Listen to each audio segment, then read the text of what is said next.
I am Jose Mourinho. I've coached the best clubs in the world.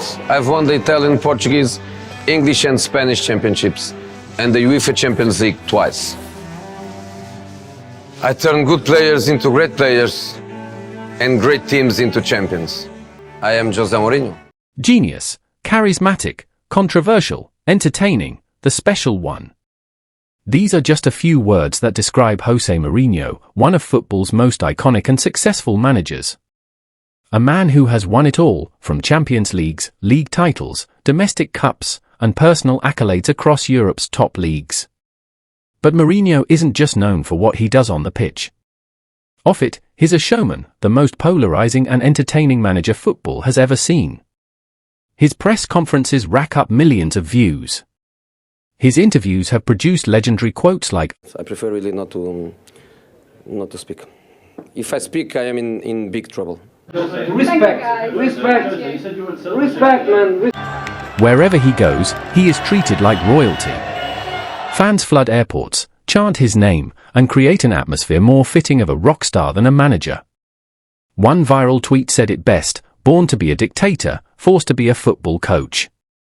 It captured the Mourinho aura perfectly. The charisma, the leadership, the way he commands a room and brings the people with him. Mourinho isn't just a manager, he is a movement. But despite his incredible success, a strange pattern seems to follow him. A pattern that has haunted almost every chapter of his managerial career. The infamous third season curse. What is it? And why does it keep following the special one? Let's rewind. While Mourinho has managed some of the biggest clubs in the world, his start in football was humble. After a short and unremarkable playing career in Portugal, he started as a translator for the legendary Sir Bobby Robson at Sporting CP. But Mourinho wasn't just translating. He was studying, learning, soaking in tactics, psychology, and man management from one of the greats. He followed Robson to Porto and then to Barcelona. When Robson left, Mourinho stayed at Barca and worked under Louis van Gaal, gradually taking on more coaching responsibilities.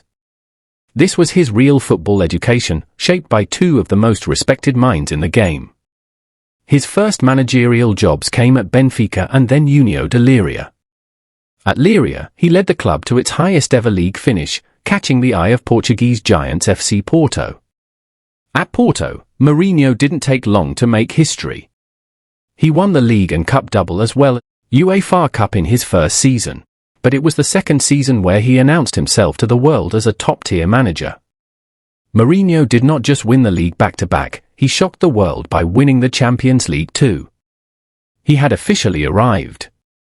Soon after, Chelsea came calling. Mourinho would join the English club in the summer of 2004. In his first season, he shattered the English football landscape and ended the Arsenal and United dominance. He delivered Chelsea's first league title in 50 years along with the Carling Cup.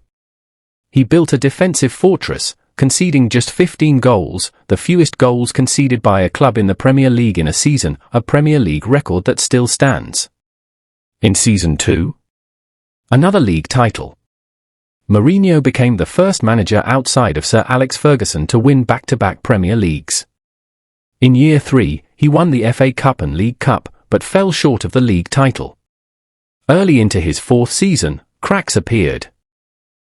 Tensions with owner Roman Abramovich escalated, and Mourinho left the club by mutual consent in September 2007.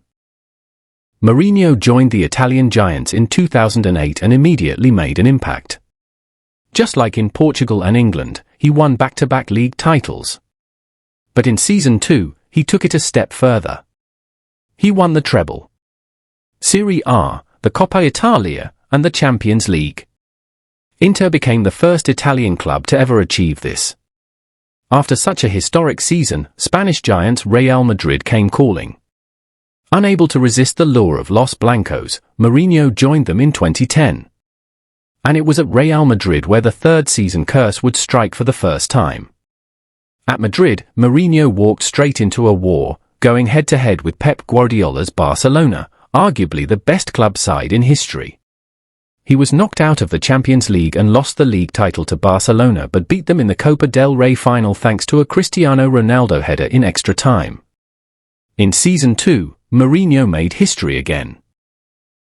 Real Madrid became the first team in Europe's top 5 leagues to reach 100 points in a single season. They scored 121 goals, the most ever by a club in a single season across the top leagues, a record that still stands today. He also broke the records for most away wins and most overall wins in La Liga history. Madrid had finally toppled Barcelona. But then came Season 3, and the curse began. He finished the season trophyless, second in La Liga, a full 15 points behind Barcelona.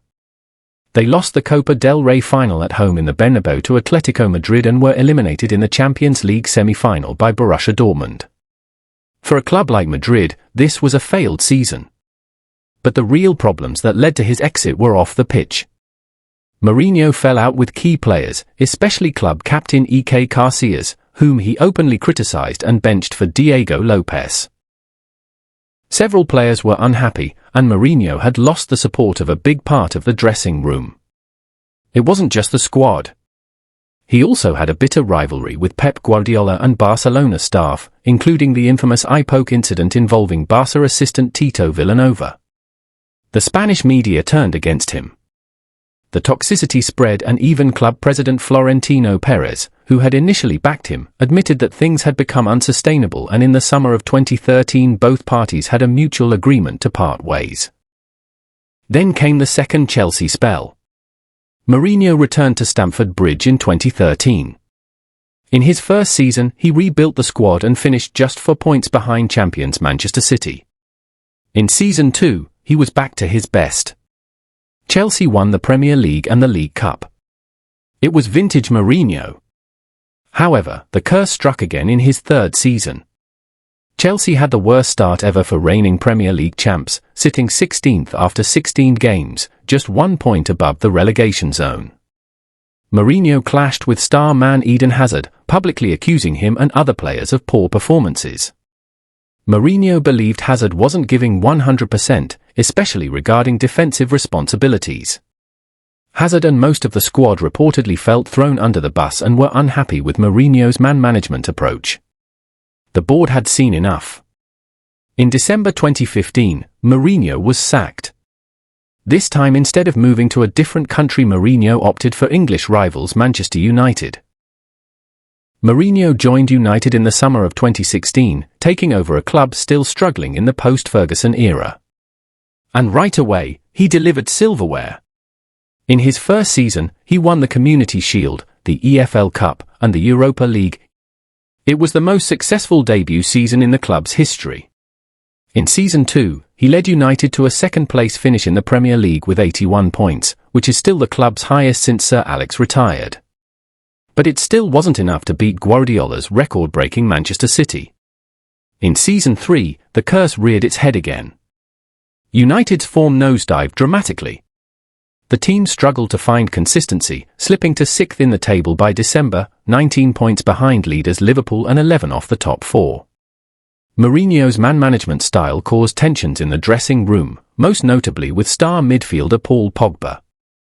Mourinho stripped Pogba of the vice-captaincy and publicly criticized the Frenchman. Their training ground arguments were caught on camera. He also clashed with players like Anthony Martial and Luke Shaw, questioning their professionalism publicly. The fans, frustrated by the poor performances and Mourinho's defensive tactics and boring play style, started turning against him. Many felt the team lacked ambition and excitement, which contrasted sharply with the attacking style United fans wanted.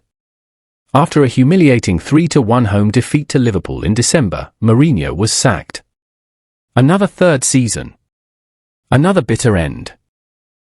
Mourinho took over Spurs in November 2019, replacing Mauricio Pochettino. This time he would not last 3 seasons at the club. The club had just reached a Champions League final a few months earlier, but their form had dipped. Mourinho was brought in to finally deliver a trophy to a club that hadn't won anything since 2008. In his first season, he guided them to Europa League qualification despite taking over mid-season. In his second, they started strong and even topped the Premier League in December, with Harry Kane and Son Heung-min forming a devastating partnership. He led them to the League Cup final against Pep Guardiola's Manchester City, giving fans hope of long-awaited silverware. But in typical Spurs fashion, he was sacked just 6 days before the final. A decision that baffled many. Tottenham went on to lose the final under interim manager Ryan Mason. In 2021, Mourinho joined AS Roma. He was welcomed like a king, and in Season 1, he delivered, winning the first ever UEFA Conference League. It was Roma's first European trophy in over 60 years. In Season 2, he reached the Europa League final, narrowly losing to Sevilla. For those of you who don't know, Sevilla are basically the Real Madrid of the Europa League. They even completed the three-peat. Anyways, in Season 3, the curse returned. Roma slumped to 9th in Serie A, winning just one of their last 6 games. As always, Mourinho was outspoken. He publicly criticized referees and was handed multiple suspensions during his time at Roma, including for arguing with officials. In January 2024, Roma sacked him in the middle of his 3rd season. The curse had struck again. As of this video, Jose Mourinho is now the manager of Fenerbahce. The reception was, once again, royal. Tens of thousands flooded the streets to welcome him. But the question remains: will the 3rd season curse strike again? Or will the special one finally break the cycle? Only time will tell.